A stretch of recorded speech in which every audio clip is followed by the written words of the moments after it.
Today I'm going to be showing you 5 flips that literally anybody could learn on grass. One of the big problems with flips is the seemingly high barrier to entry. You know, you look on Instagram and you're seeing the best of the best. You're seeing the best of the world who probably have like a decade of practice under their belt. But in reality, most of the crazy things you see these people doing are just building off of the basics, which you can learn in a day. So let's just get right into it. First off, the butterfly kick. The butterfly kick isn't necessarily a flip, but it's once you get it down, it's very easy to progress into the aerial, which is a form of flip. So basically how it works is you're gonna bend down and you're gonna swing your chest from the left, you're gonna swing it down to the right, and then you're gonna throw yourself up and you're gonna twist yourself so that you're looking the opposite direction. You're gonna bring up your left leg and then you're gonna bring up your right leg. You'll land on your left leg, and then when you land, you want to pivot a little bit and turn and land properly on your right. The goal here is to get yourself horizontal with the ground. If you can't get yourself horizontal with the ground, that's perfectly fine and normal. It's okay to be at a 45-degree angle when you first start. So with this, it can help to bring your arms with your chest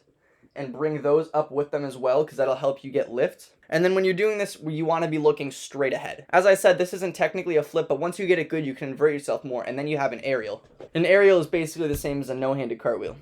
Next up is the tornado kick. Now the tornado kick is also not technically a flip, but it is a progression to what is a flip, which is the rise step. You're going to start with your dominant foot in front of you. You're going to take one step and you're going to pivot your non-dominant foot in front of your dominant foot. And then you're going to start turning and you're going to lift your dominant knee up and you're going to drive it across. And then while you're doing that, you bring up your second leg and you kick it. And you're going to land on your dominant leg and you're going to once again pivot and land back on your second leg. This can take a little bit to get, but most people can get the basic idea of it in just a couple minutes. A stylistic thing is once you're doing this, make sure you keep your arms in, because it can look really weird, because naturally when you do this, your arms are just going to go wherever because you're not focusing on where your arms are. But once you get this down, try to focus on keeping your arms in, because that's going to look a lot nicer. And then once you have this down perfectly, you can start inverting yourself backwards, and that's called a rise. Next up is the trick or cartwheel. Notice I say trick or cartwheel because the trick or cartwheel is actually very different from the cartwheel you know in gymnastics. In gymnastics, the cartwheel focuses on staying as straight up and over as possible, but we don't care about gymnastics. So the trick or cartwheel is basically used to get as much power as you possibly can to throw yourself into a flip. It starts out basically the same as a butterfly kick.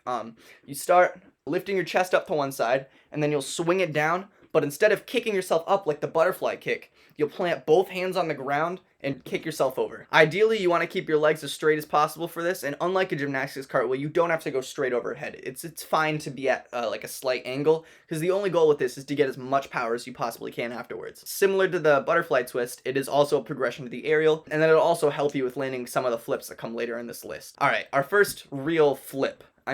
I say this, but I think some of the other things on this list are actually cooler than this, even though it is a flip. Anyway, next up is webster. The webster is a little bit harder than the rest of the flips on here, but if you're strong, it can be pretty easy to get fast. So you're going to start out by standing on your dominant foot, and you're going to swing your non-dominant foot in front of you, and then you're going to swing your non-dominant foot down so you throw yourself and give yourself forward momentum. A progression to this is to swing yourself down and then put yourself into a roll so you can get used to that before actually doing the flip. But then once you're comfortable with that, you're going to want to bring out some pillows and blankets, just because for this one there is a chance you won't land it very well, and it's good to practice on that. Even better if you have a trampoline, you can practice it on there. If you want to see a video going more into depth with how to practice stuff when you don't have like a proper gym, then you can click the iCard in the corner. I'm not sure which corner it is, but yeah, I have a video about that exact topic, and it'll be very helpful for learning these two flips. So yeah, basically you're gonna kick your non-dominant leg behind you. You want to try to keep it as straight as possible, but then once you lift off the ground, you're gonna bend both of your legs and tuck in so you can flip over and land. When you first do this, you're probably gonna land on your butt just because you're not used to the motion of doing a front flip.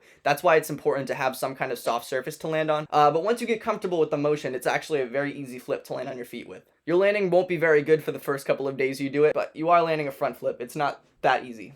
Personally, I learned webster when I was like 9 years old, so I was super weak at the time. So if you're older than that and your legs are decently strong, then you'll be able to get this pretty quickly. Lastly is side flip. The only reason I'm putting this below webster is because a side flip is a little bit confusing for people that aren't used to flipping.